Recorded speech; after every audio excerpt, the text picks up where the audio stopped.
if I'm one of 10 actors who is doing this sort of stuff, I'm going to be the one that's most prepared, and I'm ready to do this audition.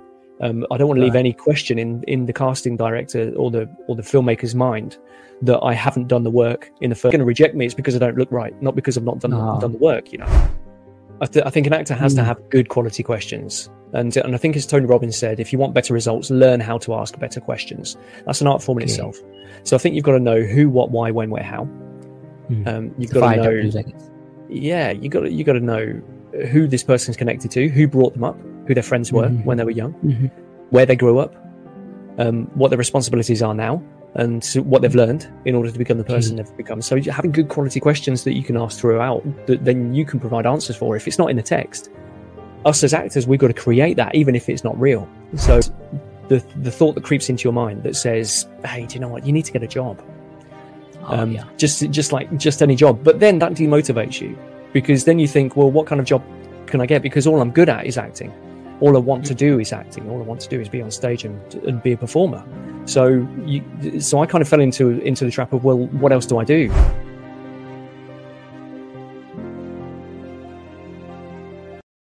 Hey everyone, welcome back to Create Your Ears podcast. I am Ajay Tambe, the host and producer of the show, and today I have with me the wonderful artist from the UK. His name is Martyn Spendlove, and the very best part of him is he just won an award for making a 48-hour limited time-based short film that he produced. He made it, he brought all the actors, and I don't know how he made it, but within that 48 hours, that part of the limitation, that you have to make everything happen, and then it should look good and it should happen. And this guy really did it and won the award. He beaten that 6 films who were competitors with him and then won the award. I just watched the film and I was like, wow, you guys did it in this. This is really good. The edit, the cut, the way the female character also, who was telling all about, how to kill a man or how to make him suffer, was really amazing. And also, one more thing about Martyn is he was playing a part in the Hindi Bollywood movie, which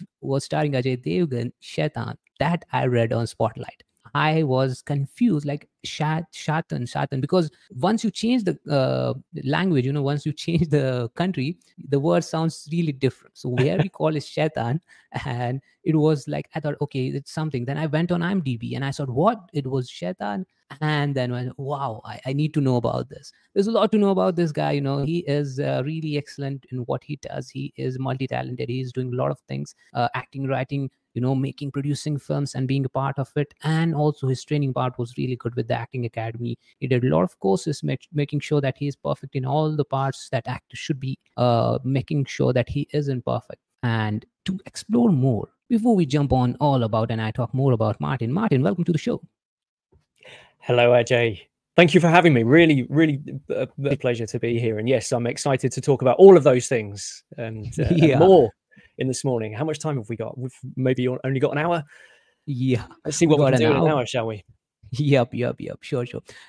First of all, before we start, I'd like to thank, I was in an acting agency where the agency where we got connected. Special thanks to those guys. Glynis, yes. Glynis connected us, and special thank to Glynis and her big shout out to her acting talent agency. That's how we connected and we are doing this interview. So thank you, Glynis. Thank you. I was like, it's good. Big thank you to connect both of us. Now we jump on. Martyn, what's the schedule for you for 2024 related to, films, writing, filmmaking? I heard about this film that you produced, the example, but what's the schedule for you looks like in 2024 now? The schedule for the rest of 2024. Well, I've just finished writing a feature film script, so I'm in the process of going through the next draft. Yeah. This is thing that's linked very closely to life. You're always hearing write what you know, and this is something related to my previous exploration into the music industry, musician and band, and how that would be as somebody who's only just in his 40s now, and wondering whether that could be something that my age could explore, creativity at middle age, and is it too late for somebody to continue to be creative? And well, the answer in my script is no, it's not. So no spoil or anything, but that's what it's about. It's about a group of people who feel like they're past it, but are now exploring an opportunity to reform and create music again, and whether anybody would actually be interested in that music. So that's very exciting for me. Having written it and finished it, the first draft is done. I've had some feedback from some very good creative friends of mine, including directors, and I'm now writing the second draft. So that's one thing. And you've mentioned the example, which I'm very, very proud of. The team there were fantastic, and a big shout out to Luke Worrell on the example. He's the one that really he creative energy behind that. I just kind of steered the boat. He built the thing. So I can talk more about that. But we're actually planning something else. So at the end of August, we're going to be shooting a longer short film, similar in tone to the example, but a different story and a fantastic location as well. We're very excited about it. Wow, that's good to know. The way you're constructing the first draft that you told me about, I guess it's a part where, being 40, and I don't know, people interested in me doing something creative. I think I lost it, or, it's too late now. You're 40 and the generation is changing with the AI and all. I guess that's the concept that you're coming up with. It's good to know that you are exploring where you are saying no in the story, and you explore that. No, I don't think it's a good idea. That's kind of a very good start. Let's see what happens now when answer is clear that he don't believe what he's thinking in. Okay, that's good to know. And congratulations for the example. First of all, tell me what a schedule for you as an actor now in 2024. A daily, what's a daily schedule for you looks like getting up and then prepping. What's the process for you now, like daily basis? Oh, it depends what day it is. I try not to be too strict in setting myself data, because anything could come in.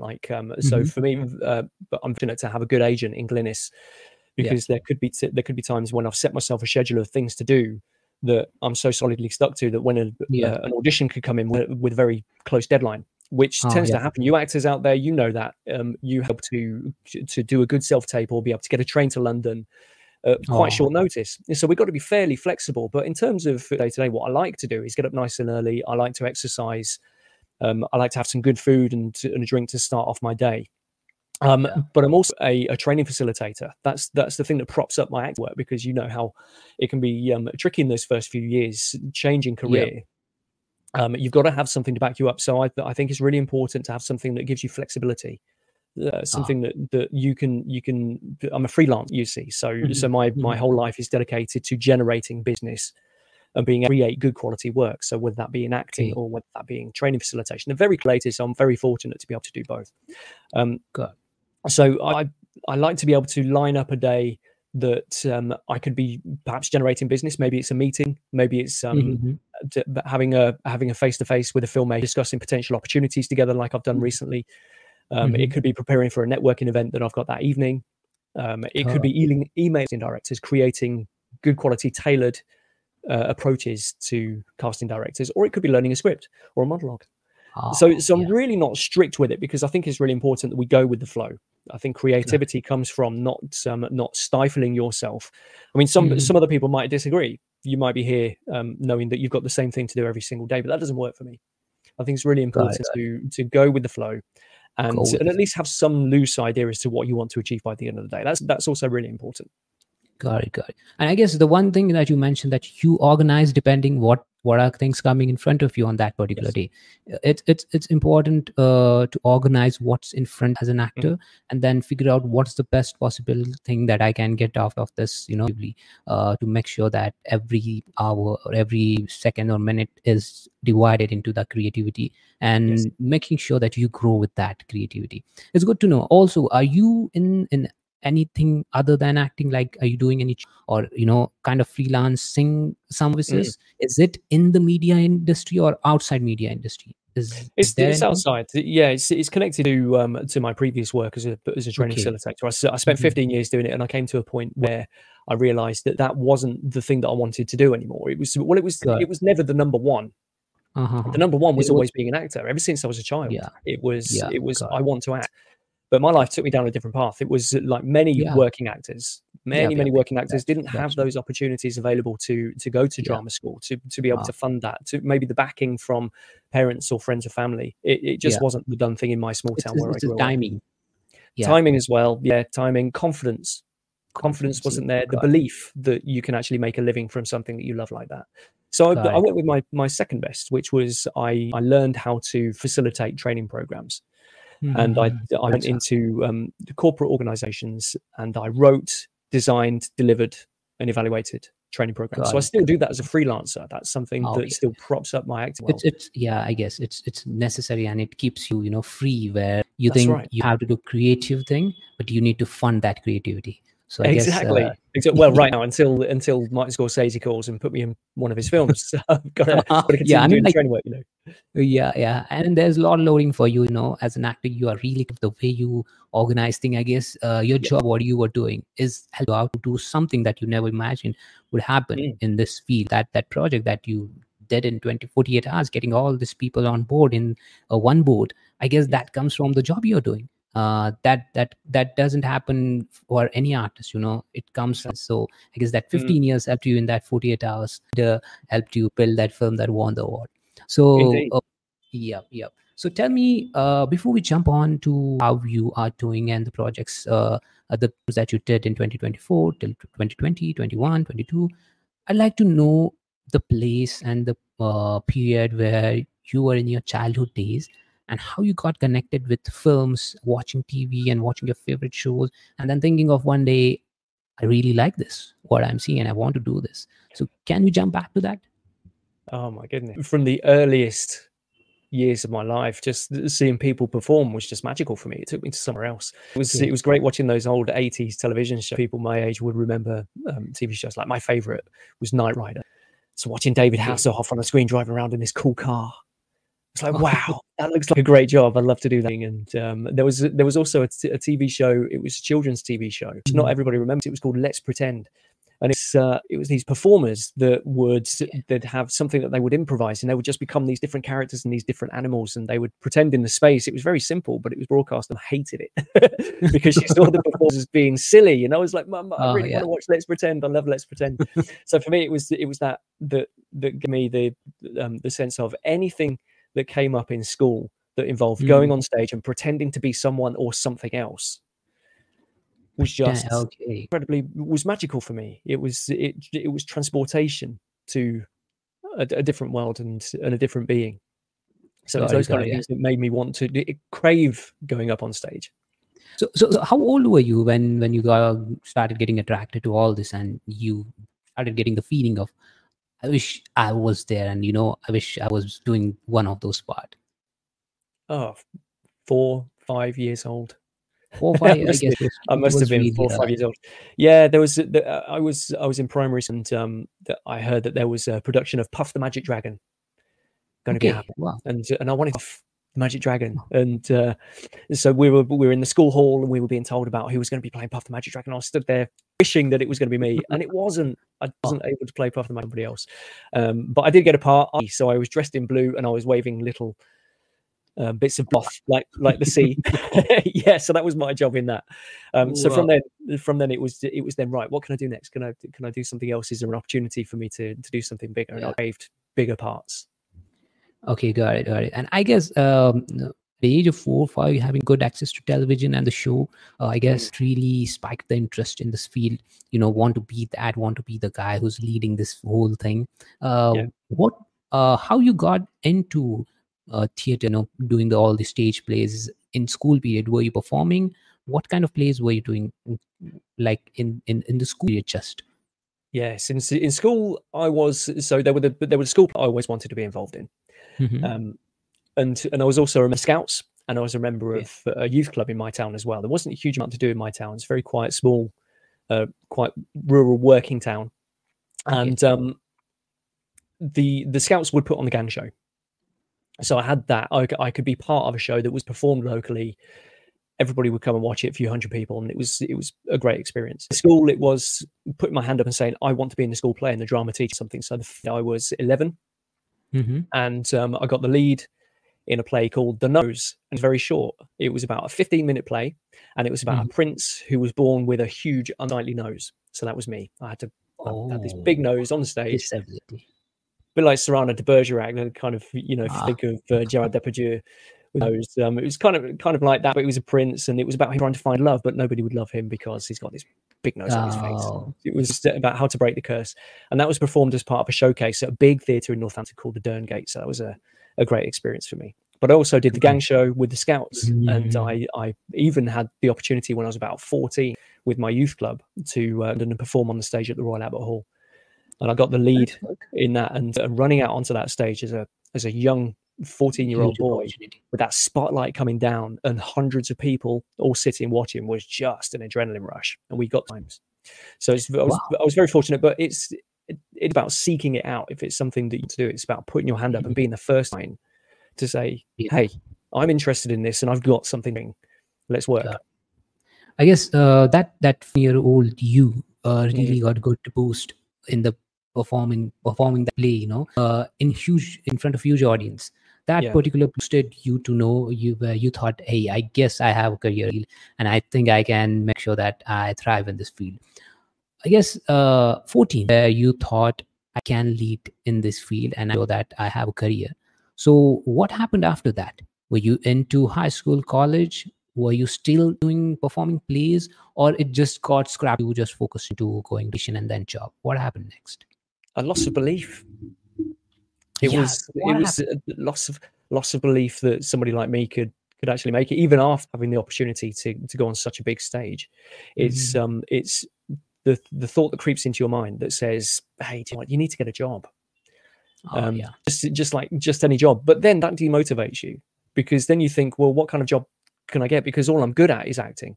All I want to do is acting. All I want to do is be on stage and be a performer. So I kind of fell into the trap of, well, what else do I do? I didn't get very good qualifications at school. I didn't go to college. I didn't get to go to university or anything like that. There was no focus or drive. And I kind of just stumbled from job to job. Okay. So for me, it was that a loss of belief led to a series of where I just didn't really feel fit. Difficult to make that way from when I was a teenager. Exactly, yeah. It's so from when I was a teenager all until I was maybe in my late 20s, I didn't perform as an actor, but I did find other things to do. So if it happens, and it doesn't happen for a long time, trust me, if you need it and you want it that bad, you will find a way. It will come back, and it doesn't matter how long. Yeah, I guess it's the downfall. It's the belief that you lost, where you thought, okay, things are going good, but when actual thing of having money and then creating a life for your own, that's what disbelief in. I think it is good from the outer part where you're performing and it's good, but it's not making sure that your life would look good if you keep this. And I guess that till 20s in college, where you are completely doing opposite of what you are looking to do, but you are looking to find a way where you can go back and get at this, get this thing on board and start working. I guess after getting to jobs, were you still thinking of jumping out and going all in? Were those kind of things happening with you, or you were completely focused on job and completely given up? Oh my goodness. Yeah. Having a job was a necessity. It wasn't a dream or anything. It was actually something stopping me from achieving my dream. And because it's the fear of having nothing. It's the fear of being left behind because your friends are things. And some of you watching this, you may have seen that before. Your friends achieve things. They're getting that promotion at work and they're moving up in their job because they're dedicated and committed to that. When you want dedicated and committed to your craft, and you want to be an art, and you want to be on that stage, feature in that television program or be in that movie, when you're doing a day job, it does take your soul. Now, I'm not saying every day job is something. Having a day job is important to prop up an acting career, especially when you're this similar age. I'm in my 40s now. I think it's important to have something, but never lose that focus on the thing that you really need to have. And if you're not doing it, you've got to ask yourself a serious question. Am I really to do? If the answer is no, then you've got to find a way to start doing it today. Good. And I guess that's the spirit, where what you got after doing all these years, spending all these years, you're still looking for finding an opportunity where you can jump in right back. And I guess having a job is having money in your bank account and having that flow of cash continuously throughout the month is important, because that makes you go more all into your creativity, finding a way, creating that whole cave that you're looking to be in, just to build that whole world of you where you are exploring all the creativity, but you need the money to make sure that everything is good and all. I guess good to know how you went from childhood to acting for a great opportunity. It didn't came to you. Now tell me, once you're spending all these years in your 20s till 14, after that, I guess till 20, you are not able to find a proper opportunity you can go all in the acting. How the training process happened throughout these years where you doing your job, how you started training? Was there any training involved, or it was completely off? Okay, so in my 20s, I discovered a different form of creativity, which was music. And but I managed to through people that I knew, I managed to connect with some very creative musicians, and I had a talent for singing. So I was able to sing lessons and develop myself and be the lead singer of a couple of rock bands, which led to more opportunities. So we wrote some music, we recorded some music, and we would go around different venues and we'd perform this music to small audiences. And that was a way to get some of that creativity out. I don't know if we actually believed that we would be successful with it. I don't think anybody really wanted it as much to kind of be the people that said, right, we're going to be the best band in the UK, and we're going to go on tour and we're going to play these big stadiums and be really successful. I don't think any of us really dreamed that. We just loved doing it. It was just the creativity of it which led us to more often, which was excellent, purely because so that was something that I did in my 20s, was exploring music and how to perform and be free on stage, and truly express yourself in your words and your music. When I didn't have a band anymore, I went to see a local amateur production of Beauty and the Beast, and it was the Disney it was the Disney version of Beauty and the Beast, performed by local people, and it was my dong at the time, and we went to watch it for her birthday. And I didn't expect much, you know. You think of amateur theatre and you think of people forgetting lines and tripping over, and, you know, the play that goes wrong. But actually, that was far from the truth. These people were so professional, and the production was so good that it inspired me completely. And I immediately went home and I put an email together and I wrote to them and I said, please, please, please let me be in your play. I'm so inspired by you. I want to come and do something with you. And they invited me to an audition. And I sang Maria from West Side Story for them, and we did some script, and they let me in, and I subsequently performed as Mottle the tailor in Fiddler on the Roof. And there it was. I was 29, and I found myself going, oh, I love this. I need to be on stage. I need to do this regularly.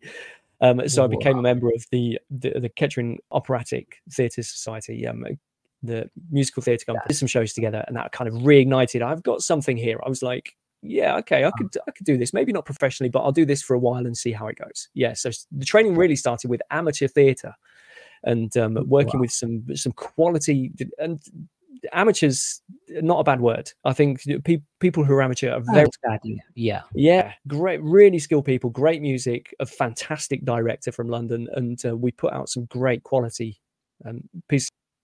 So that's where the training kind of started. Yeah.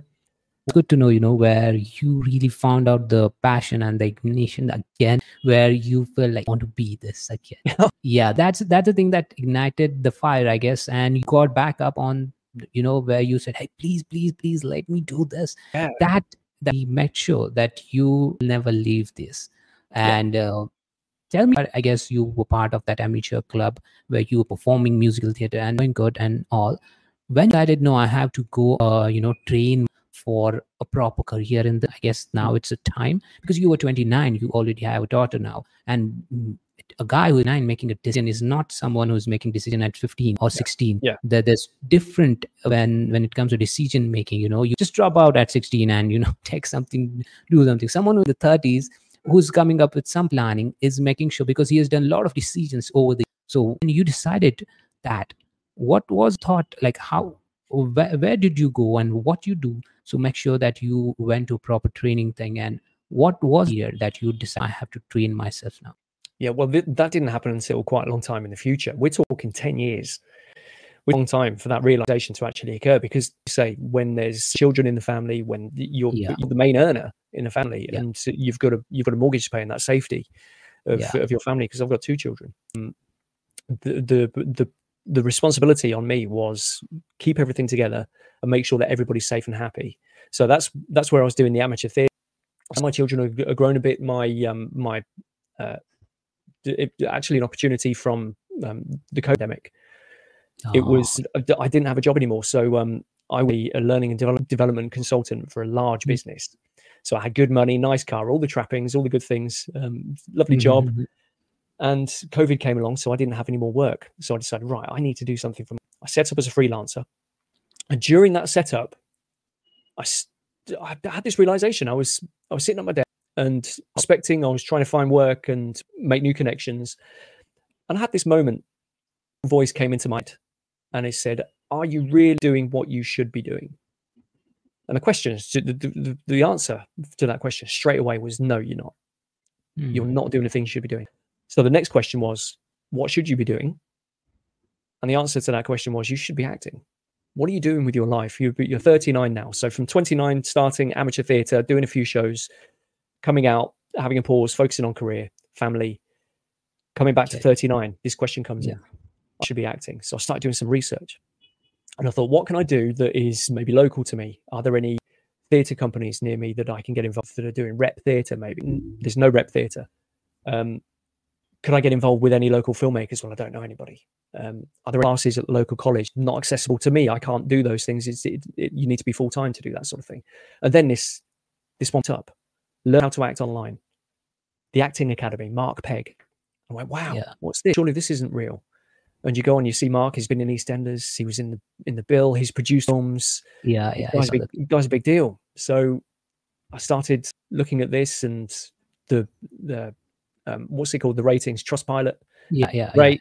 The ratings, all the reviews, fantastic. Yeah, people using this class. So I started, and every day I was doing my lessons. I was going online. I was doing my voice lessons. I was getting Shakespeare in there. I was learning Slavsky and stuff. I had in COVID with a mask on and everything. We went to, it was when lockdown restrictions slightly improved. I could go to a face-to-face acting workshop. So for the first time, I was doing a piece to camera with other people at a distance. We worked safely. So that's where it started. And just a snowball effect happened. You know, you start training and you start learning things that you didn't know before. You make a connection. They inspire you. You start doing what they've done. They start inviting you to be part of their thing. And it just rolls into another thing. Yeah. So that's where it started. 10-year gap in between though. Wow. 10 years. I mean, 10 years. It's like a decade where you just went on, did some amateur theater and gave, just it's, I guess, thought of end of the world and you could die maybe. That's what if you die tomorrow? And that's what led you to decide, are you doing what you're loving? Because the next moment you cannot, the next moment you can't be in this world, maybe something happens and the whole world dies and everything. It was a period where there was a belief that it's going to stay for a very long time. You cannot see a thing. I mean, that was some kind of motivation, that was kind of pulling out, you losing your job was a big thing. And something that you started out getting something online was you didn't expect. Okay, this is something in my comfort where I don't have to leave and something I can do at the same time, where I'm doing my work and this thing. So it was satisfying your desires, what you were looking to get, and what was a possible thing where you search a lot of things and you got what you're looking for.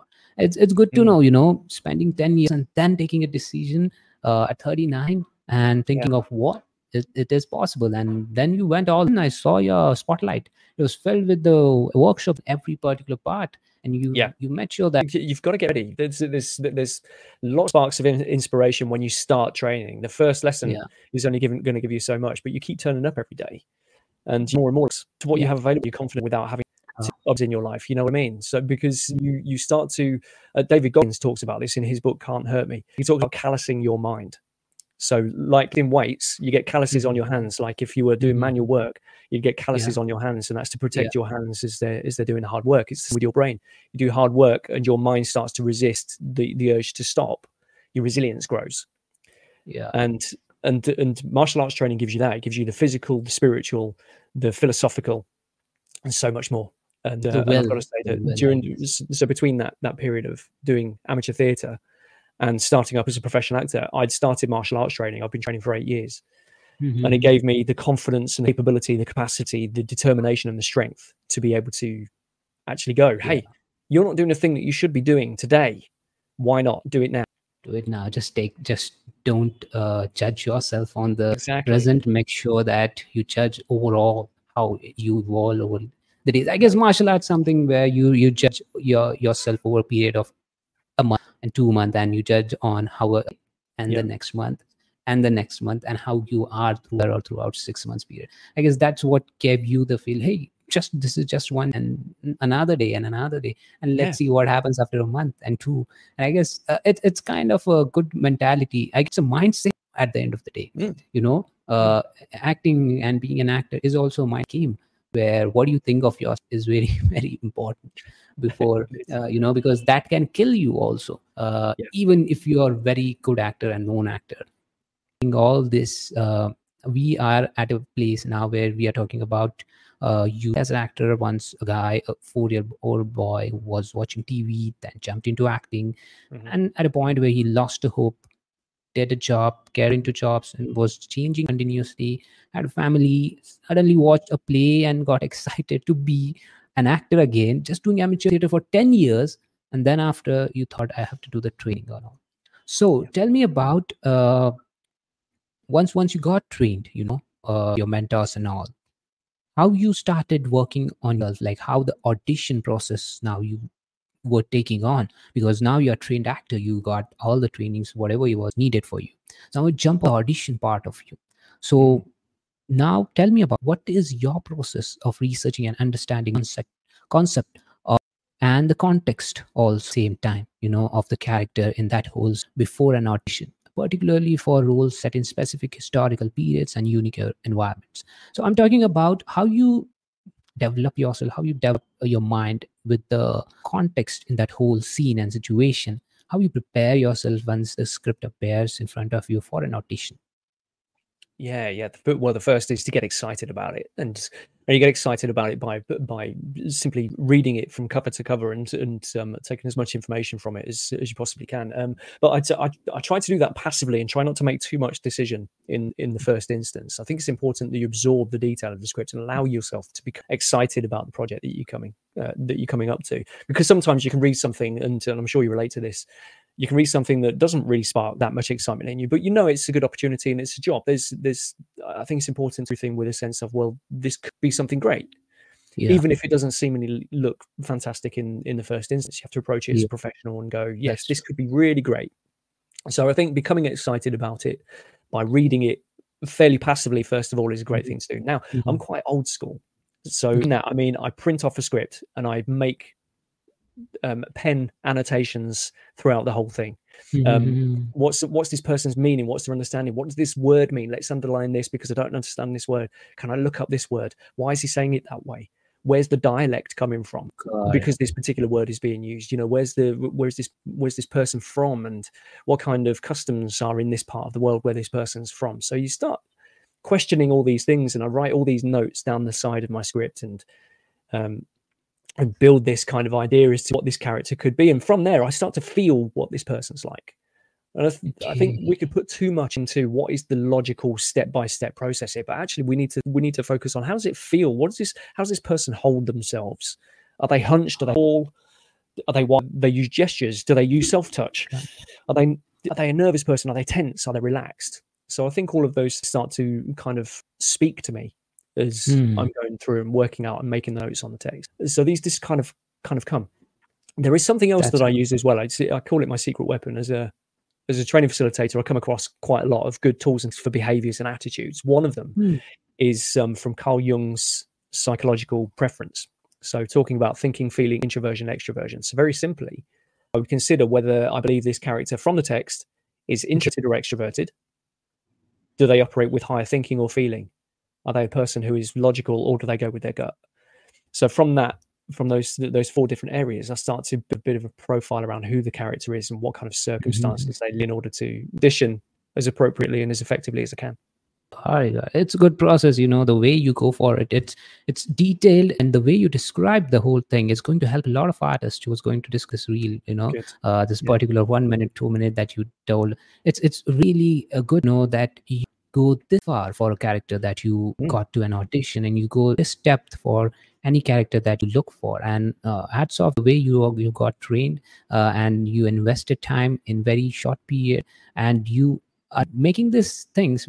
It's really important for an actor to go in this way, where you notice about how he's introverted or outwarded, noticing how he holds himself. These kind of stands out when you're in front of camera, because as someone who's watching the audition, this is something that is noted, where how the character is standing, how he's feeling himself, and the way if he has any gestures, that particular things kind of stands out a different way. Because if you're thinking of this, then your body is implying that, and if anyone is not thinking, then it's not standing out inside their brain, and it's not what other guy is thinking. So I guess now this thing that you think of a character who's come to you and you got plenty of time.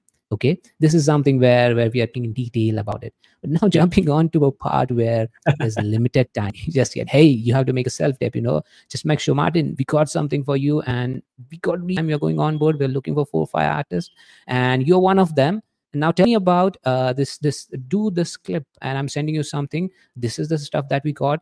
Can you do something? And you just say, oh, okay, yeah. Yeah, absolutely. There's no other response. Yeah.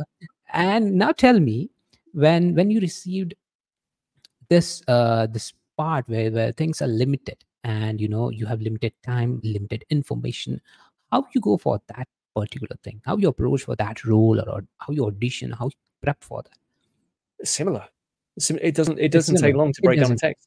Yeah, it doesn't have to be a long process. You don't need to spend a day. Come on, we're not being paid for the audition, but sure to be paid, and it's a competitive situation that we find ourselves in. So we've got to do the best within a short amount of time. If I'm one of 10 actors who is doing this sort of stuff, I'm going to be the one that's most prepared, and I'm ready to do this audition.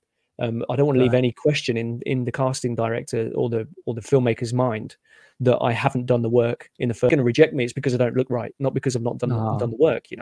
Yeah. So I think it's still really important, even if you're poor, to mind the text, take as much as you can from it, and maybe use some tools. There's some great tools available these days for helping us to be able to learn words.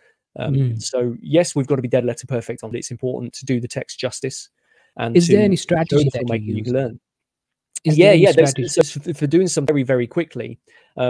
It's minding the text and getting the intention from each line, importantly, because then you've got a rough idea as to what the words have to say. If you're really stuck for time, perhaps get some on-screen prompts. So we film on phones now, and it's not always best to use the front-facing camera. It's always best to use the back-facing lens on a phone. But if screen facing you, perhaps you could have like a text prompt. There's apps available that you can use for text prompts. So if you absolutely have to, and you can't, there's no way you can memorize 5 pages of text within an hour, that kind of thing. Maybe it's good to have a fallback, such as a teleprompter app, that you can show you the lines on the screen, so that at least you can focus on the intention and get the character right without having to worry that you're going to get them wrong. So that's really helpful sometimes. Got it. And that's good to know, this whole information of having limited time and still going for it is finding out the strategies which will help you reach faster towards the character. I guess that's helpful. Get a character for a movie, imagine the movie that really worked for you. So how you prepare for yourself, where you're preparing for the body language, the mindset, the psychology. At the same time, you're working on his dialect, the way he's approaching another guy, or the way he's looking for his space in that whole screen, in that frame. So how you prepare for something like that? Like, what's your prep process? How you move ahead with such complex character? Yeah, that's good. Using good questions. I think an actor has to have good quality questions. And I think, as Tony Robbins said, if you want better results, learn how to ask better questions. That's an art form in itself. So I think you've got to know who, what, why, when, where, how. You've got to know. W's, I guess.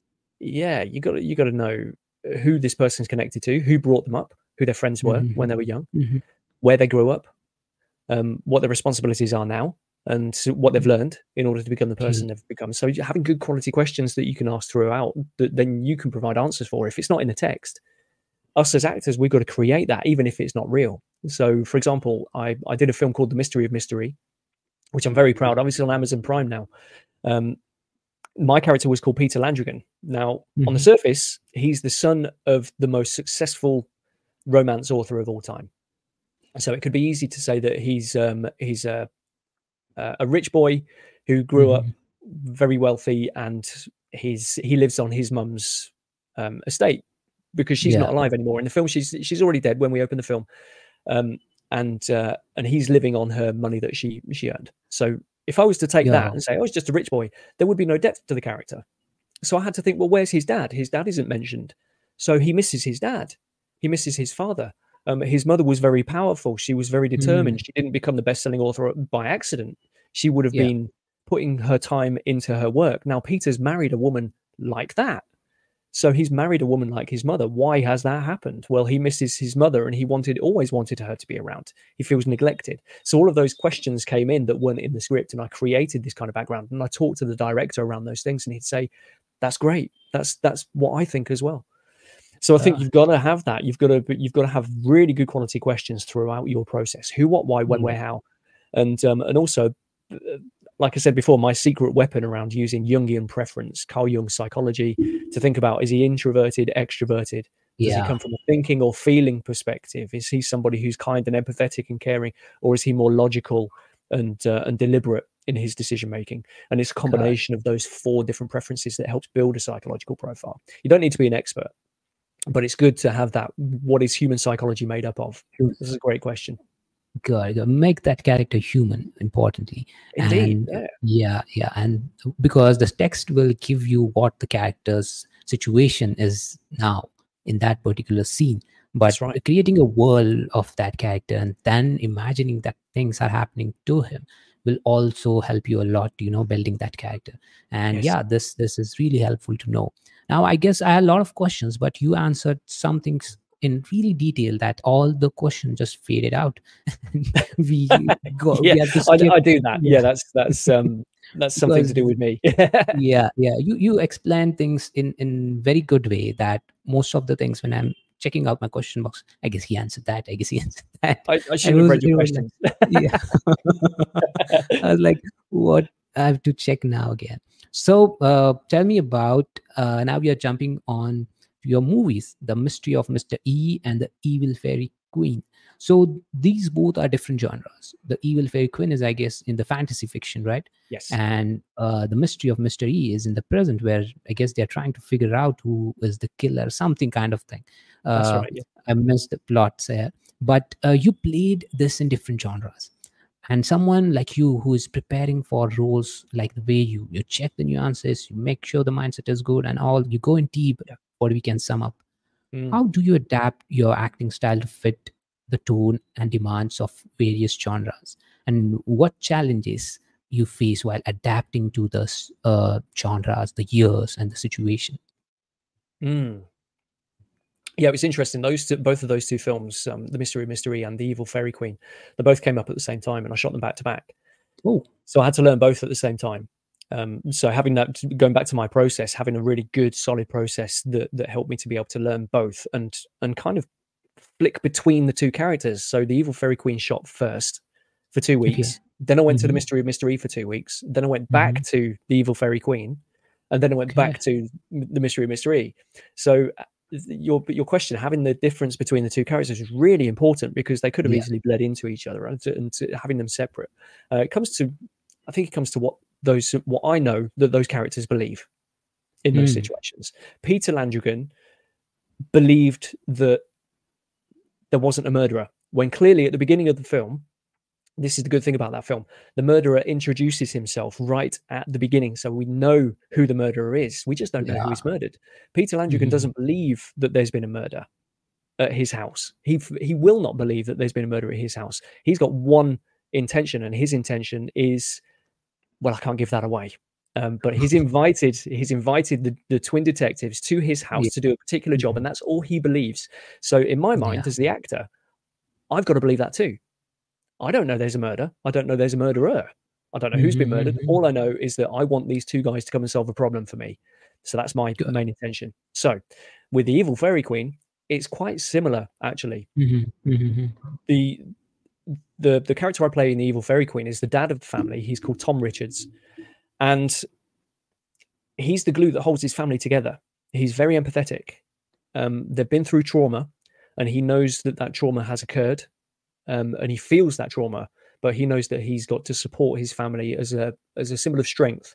So therefore, he doesn't believe that anything of the fantastical could ever occur. He doesn't believe that fairies exist.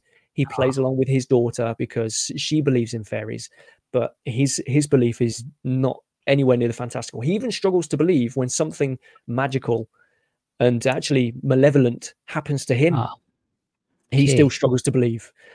So for me, the difference between the two is recognizing that they are from different backgrounds and different people. They have different beliefs, but actually they're quite similarly connected because we're all human beings, and we're going to have similarities and differences between all of us. Got it. And I guess there's something else as well, Ajay. There's I would say to anybody watching this, if you've got difference in characters and you're doing them in close proximity of each other, or even if you're not, something physical that you can identify the character with or without. So Peter Landrigan wore a shirt with flamingos on it. He's got this affinity for clothing that expresses some kind of individualism and a little bit flamboyant. Whereas Tom Richards, he had a beard and glasses. He was an architect. He was more logical. He was less expressive. So something physical helped me to be able to shift between the two characters as well. So I recommend that to anybody. Find something that physically embodies the character and their mindset, something different about each one that helps you to then slip into that role when you're physically looking like that person. Really helpful. I guess the mindset and the body language kind of are integrated, where once you join them, having this is something that helps a tool to the mind, where you know this character looks like this or walks like this, and I guess something related to body will help the mind to make sure that we are playing this guy and this is something different. I guess that's good notice. Okay, now I'm trying to figure out your role in the movie Shaitan, which is a Bollywood film. It starred Ajay Devgan. It's kind of a remake of a film that was already made, but it's a Bollywood film and it did a good business. Okay, and it's on Netflix. So to the Indian audience, he appeared in the movie Shaitan, which just got released, featured Ajay Devgan. So tell me about how this casting happened, how you got informed about this role, and how many days you shot, and how was the process? So it was a very small part, but I did have the absolute pleasure and honor of doing a scene with Ajay Devgan, which was fantastic. So he's such a wonderful, gracious man. The job came up through networking. When you work with somebody, you go to acting classes, you meet people, they recommend you for things. So that's exactly how it happened. My good friend Ewan Weatherburn, who's another up and coming actor, he's doing great things at the moment. He actually recommended me to the casting director, who was that he texted Indian me and said, casting director or UK based? Indian casting director. Okay, great. But he's UK based, and I'm trying to remember how it happened. It was over a year ago now. So Ewan had said to me, would you be interested in doing a Bollywood movie? I was like, yeah, definitely. And he put me in touch with the casting director, who wanted some photos. He'd obviously looked at my spotlight and everything. And he'd said to me, great, yeah, we're going to book you. It's a really quick turnaround. So you wanted like kind of the next day. I was like, wow. So I was briefed on the scene. And what it was that Ajay's character was coming to London with his family, and he was meeting his friends, me and the other actor in the scene.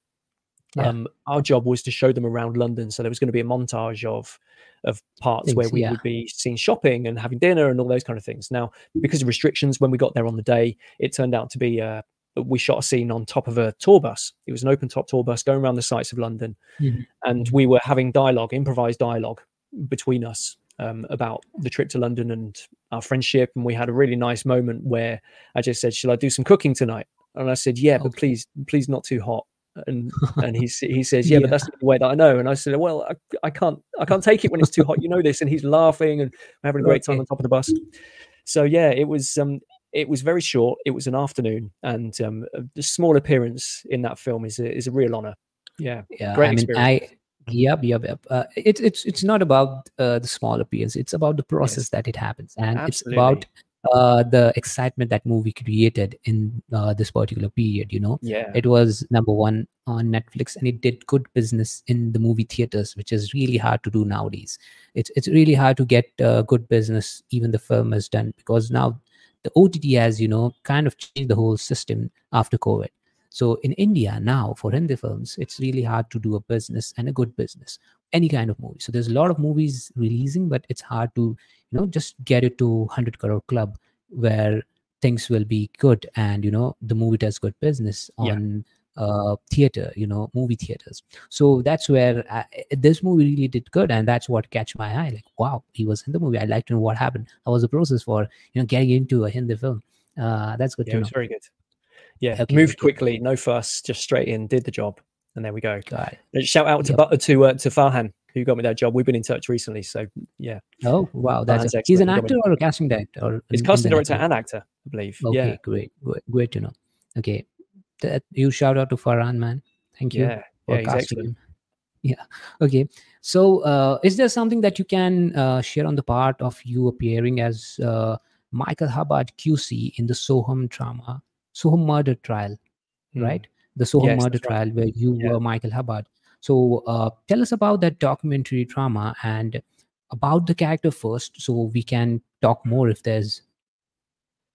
Yeah, yeah, definitely. So this was different because Michael Hubbard's a real person.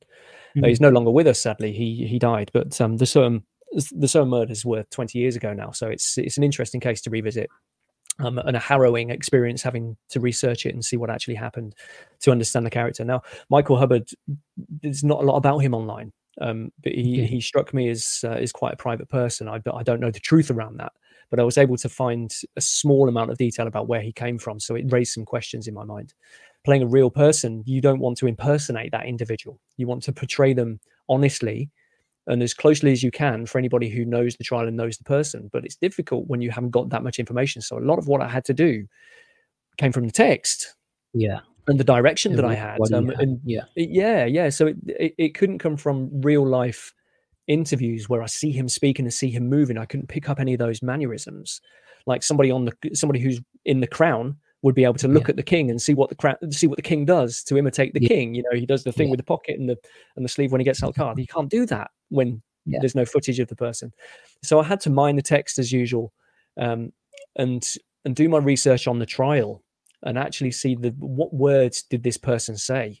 And the interesting thing about Michael Hubbard was he was the most flamboyant of the barristers in that particular trial. He quoted words of a song, for example. He said, I might quote the lines of that song, "Please release me, let me go." So how would he say that Okay. was a question in my mind. Wow. Yeah, why would he say that? He's trying to appeal to the human nature of the jury because I was defending one of the accused. Mhm. So it's a very interesting one to approach. But when I think about it, a lot of it I had to really consider why would he be saying those sorts of things in such a high profile trial. Mm. And it's purely because there had to be a belief that the person who was being accused wasn't fully guilty. He was the defense of Maxine Carr, who was she perverted the course of justice in the end. She was the one who lied for the murderer, Ian Huntley. And my job there was to believe that she had been manipulated by him. So I had to go with that. Got it. Very important job. Yeah, very Yeah. good. Yeah. Now, you are someone who's really good at networking. It got into you, or you got trained indirectly to that with working experience. But you really did this film, the example, within 48 hours, grabbing people and making sure they're in one boat, and then making sure they know their job, and everyone making their part believe that okay, this is your job, this is your job, this is your job, and you all know that job. At the same time, it's getting done in a proper way. So something that you get people in, and then you tell them, okay, this is what we are going to do, but getting that executed is really hard thing. We think, because when it comes to independent filmmakers, they think this is going to happen or this is going to work the way they thought. Okay. Yeah. But once they do that thing, and once the whole thing happen, that's where they think, oh, this is not the way I imagined. This happening for you, what you thought, what you believed happened, and it got executed, and it looked the way the judges were looking for to honor you with the award, you know. So how was this process of filming, you getting a call from someone to an idea and then making a film until the time you won it? Tell us about that whole process. Yeah, so it all came about because of a networking event. I went to a local networking event, the town over from me in Northampton, and there was a speaker on that night called Cat White, a very successful up and coming producer, writer, performer, done some incredible work so far. So I wanted to hear her speak and to learn. Okay. And we ended up having a conversation afterwards, a group of us, and Cat turned to me and said, "There's so much talent in this room. I wonder what we could make." I said, "Well, let's do it." I said, "Maybe we could just pull something together and we could create something collectively here." And the organizer of the event, Becky, heard this and she said, "Well, maybe we should do it as a 48-hour film challenge." So all of a sudden we had this 48-hour film challenge. We got an email the next day from her. It's happening in May. I'm going to start publicizing it and having everything going. So we had about a month to consider it. So that then made me think, well, I've collected all these details from lots of different people at this networking event. I'm going to send a message to all of them on Instagram. I'm going to say, hey, everybody, we're doing a 48-hour film challenge. Who wants to be on my team? And some people put their hands up, which was fantastic. Yeah. So I had two guys that had the same camera that we'd met at a different networking event. So they came along. There were some actors that wanted to be involved. There was a writer who wanted to be involved. And I started lining everybody up then. Here's the expectations. Here's what I want to achieve. 5 to 7 minute film. Something really spectacular that people won't believe has been filmed in 48 hours, because we didn't have the brief. We didn't know what we had to make a film about. You only get that at the beginning of the challenge. So at the start of the 48 hours, we got the brief that said a killer lesson. That's all it was. We went, well, what does a killer lesson mean? Does that mean school? Does that mean a really great lesson, a killer lesson? Yeah. Does it mean that? So there's so many different meanings. And we ended up on this idea that there was going to be a teacher teaching some killers how to kill. And that's what we ended up with. So it spawned from an idea that blossomed into an event that went out to a wide amount of people. And my job in that was to ensure that I communicated effectively with the people who wanted to be on board by having a Zoom meeting, doing some team building with them. I lined up a great a location for us through a friend of mine that I've known for many years. The location is so good. That's a friend of mine. His parents own that place. And I said, hey, we're going to shoot a film. Is there any chance that you might let us use your house? And they said, yes. Wow. So if you look carefully, you can see they're very private people, so I'm not going to mention them by name. But if you look, you can see the artwork of the owner that's around the walls. So I said to her, showcase your artwork. You can see it all around the walls, and it's just beautiful. So there were a few things, getting people excited about it by having a stunning location to shoot in, doing some team building, communicating regularly throughout the whole thing, giving a bit of a countdown, just letting people know what the expectations are, just treating it as a professional thing, and you get professional results. It was such a good experience. And this is one part I learned, and it's important because it works to every new filmmaker or one who's looking to having something professionally done will give you professional results, where you think the budget is the issue. But believe me, if you are looking to take chances, try to get it professionally done, because it will give you results. Because the way this film was shot, the way the first shot was there, the guy was the tape, and that guy was trying to get himself out. It was like, am I watching the short film? Is it something that independent makers are doing? And if these guys are doing this, these guys have really good camera person, some good DOPs with them to shooting this whole thing together. And then I read about this thing was managed in 48 hours. I mean, like, everyone is expert in what they are doing, because that's how it works. Even if the actors are performing and camera angle is not good and the DOP doesn't know where to put the camera because he's also the new one, the film really struggles throughout, because then the performances doesn't get noticed because the camera and the angle and it's a combined thing. And it hats off to you guys the way you did it, and you made sure that it really looked good. And the one message that I don't empathize with the example, That was the thing, because you did, and we saw what happened to you. I guess Yeah. that, I'm okay. that was good shot. You just falling off into the pool. Yeah, it's good fun. Yeah. And that was sideways for the who said that. Okay. That was the first time I heard someone saying that. Okay, Yeah, great. yeah. Okay. Yeah, that was her choice. It was because we Oh. didn't have time to write and learn dialogue, so most of it Oh, was yeah. improvised. We had the beats written down of what needed to happen within each shot, Yeah. and we had a good script written by Anna Plotek.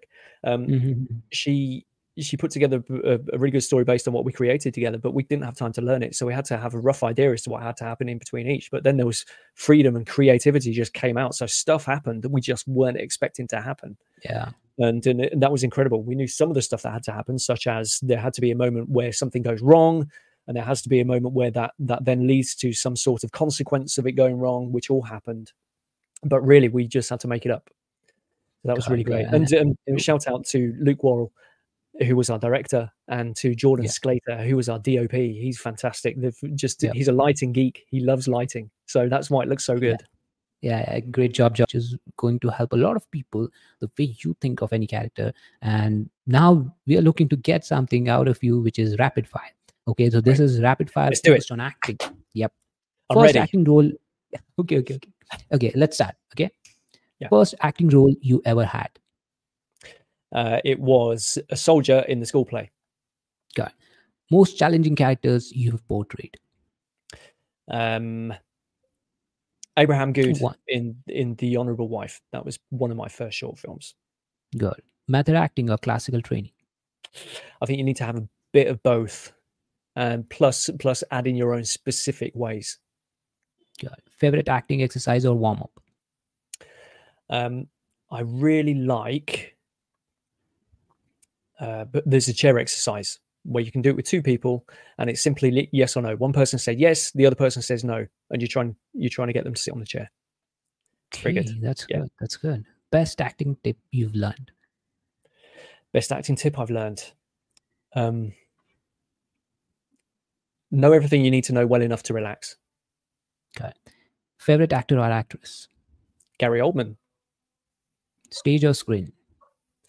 Oh, you started 10 years. Screen. I've got to say screen. It's screen. Screen. Got it. Favorite script you've ever read? Favorite script I've ever read? Whiplash. Okay. Yeah. Biggest Great acting. film. Yeah. Biggest acting pet peeve. How long have we got? Okay. Projects that don't get finished that you pour your soul into. Yeah. Got it. It writers throughout the career. Oh, it's horrible. Yeah. Yeah. Role you've always wanted to play. Fagin in Oliver Twist. Oliver Twist. Got it. Yeah. Okay. Most inspiring director you've worked with. Most inspiring director I've worked with. Oh. Okay. Oh, that's a tricky one because there've been some really good ones. Name one.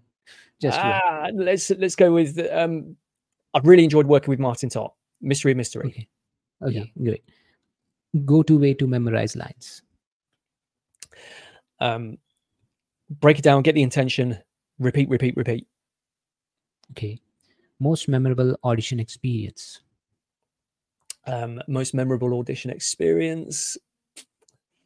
It was probably for when I was 14, and I knew that it was for the Royal Albert Hall, and I really desperately wanted the part, so I threw everything into it. Oh, great! Great to know that. Character you'd love to revisit. Character I'd love to revisit. I'd really like to revisit Peter Landrigan again. Mystery. A bit. Oh, okay, got it. Yeah. Got it. That's a good thing. Okay, last TV show you've binge watched. Last TV show I binge watched. Community. Just watched it probably for the third time completely. It's one of my favorites. Wow. Tell me about, just going out of this, what's your thought on The Last Kingdom? Last Kingdom. I love The Last Kingdom. Yeah. Last Kingdom is superb. I'm going to go back and watch it all again. Wow. Yeah, I'm you like watching it. that? I'm in this. Yeah, just watching. That's why I this thought came up. I'm in the 5th season at this moment. Fifth So season. that's what Oh, it's yeah, good. Yeah, and yeah, yeah. there's a movie at the end of it as well, which is really great. Good way to finish it. Yeah. I put it Yeah, in the list now on the mm. Netflix. Yeah, it's Okay. very good. A role you are most proud of, the character or the role you are most proud of. Character role I'm most proud of. It was quite a small one, but I'm going to say Sid Fish. I did a Oh film yeah, called Fortune Favours the Fantabulous. It's on Channel 4 yeah, at the moment. You can stream it, and Channel it's a really good role. It was small, but I'm the antagonist, and I'm really 4. pleased with the way that I played it because you don't like him, um, and that's a great thing. You're not supposed to like the Yeah. guy, but at the same time, you almost feel sorry for him. He's just a weasel. Okay. Okay. I was going to talk on that, but we really talked a lot, and I thought we need to Yeah, cover it up. That's why I guess it's a lot the way that you described, So we got a lot of content covered. So that's why we need to think that okay, I guess we need to sorry. make sure that Yeah, everything gets covered. yeah, That's the thing. indeed. Dream actor to work with. Dream actor to work with. Oh wow! Do you know I'm going to go to my favorite one. If I could do a scene with Gary Oldman, I'd be so happy. Okay. Yeah. Favorite genre to act in? Favorite genre? I like drama. Drama. Yeah, Okay. drama's great. Best piece of advice you've ever received throughout the career?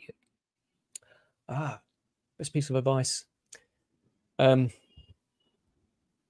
When you think you know the lines well enough, keep learning them, or something to that effect. That came from Mark Pegg, which he must have learned elsewhere, but he puts it so much better than me because he's great. Yeah. Your mentor, the Yes. one who, I guess. Okay. Morning person or night owl? Sorry, say again. There's some background noise here. It's really annoying. Okay. Morning person or night owl? Oh, nights. Night. I like nighttime. Yeah. Good. One thing you can't live without on set? Water and a chair. Water and a chair. Already a chair. A chair is the thing. Oh, okay. Favorite way to unwind after a long day of filming or doing anything? What's your thing of unwinding that whole thing? Would I get extra points by saying drilling the next day's script? Oh, that's you now. So you don't get. I there's like no to make sure that I'm ready for the next day. I know it sounds sad. No, I like a good meal. Maybe get together with some other cast members, talk about what we did throughout the day, and just to maybe do some get to know each other. If we've got that opportunity, that's always nice. But yeah, I do like to make sure that if I've got something the next day, I'm drilling the script. Yeah. Yeah, got it. And that's the creator that's the creative part of yours. Like you're looking for the things, what next. Tell me about this is one add-on question that you got is cool. How you unwind yourself when you're completely burned off of doing what you love to do. When I've had enough of doing it. You're like exhausted. When I'm exhausted from it, I've got a big 100-inch screen downstairs, and it's connected to my PlayStation, and I like to play video games in quiet. That's good. I like to be peaceful and quiet with a nice cold drink, and I'll sit and play some video games. Yeah, that's the way you cool yourself down. It's a great way. Yeah. Okay, and that's good to know. Thank you so much, Martyn, for answering all those questions. The rapid fire. I just started it out through 3 months back, and it was getting some good response. So that's why this is going good. Thank you so much for sharing all your advice and expertise throughout your journey. You are someone who I can think of a guy who did amateur theater while doing job for 10 years. Then he took a decision after 10 years to know, is this what am I looking to do for a long time? Or is this who I will be remembered for a very long time? Is this what I want to be after I'm 69, 79? Am I doing like that? These are the questions, I guess, that appeared in front of you, where are you loving what you're doing? Because there may be no you if this thing strikes to you, which is I'm talking about the COVID. And maybe the fear of, am I still loving what I'm doing, or is this the way it should be? Like, just do the amateur theater. And the decision after that you took is to join the acting academy. It may be anything else, but the decision of going to make sure that you learn the craft in a way, and what happened to you after that is unbelievable. The way you construct yourself today and the way you approach towards things, the characters, the way you explain throughout 1 hour 30 minutes, what we can say is amazing. It Thank you. shows how, Yeah. yeah, it shows how good are you, and how talented, at the same time how hungry are you towards your thing, and towards the scripts and the writings and the overall filmmaking and acting and direction and writing. That hunger that you have is making sure that you use every second of your lifetime in this field, that you make sure that you network, you spend time with casting directors, you network with artists, you spend time on your writing, you spend time on the film, the craft, the actor, the writer, then the character. So you make sure that whole time is spent what you are doing. At the same time, you have something that makes sure that you get the cash flow running properly for you and your family.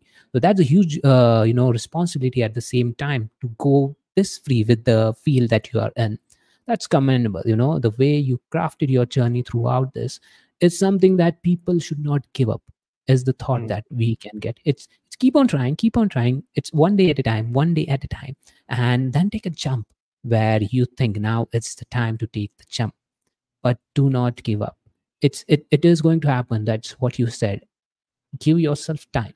It is going to happen. Make sure that you value that particular phase, you respect that particular situation of your life. Do not give up. That's what I learned from your story.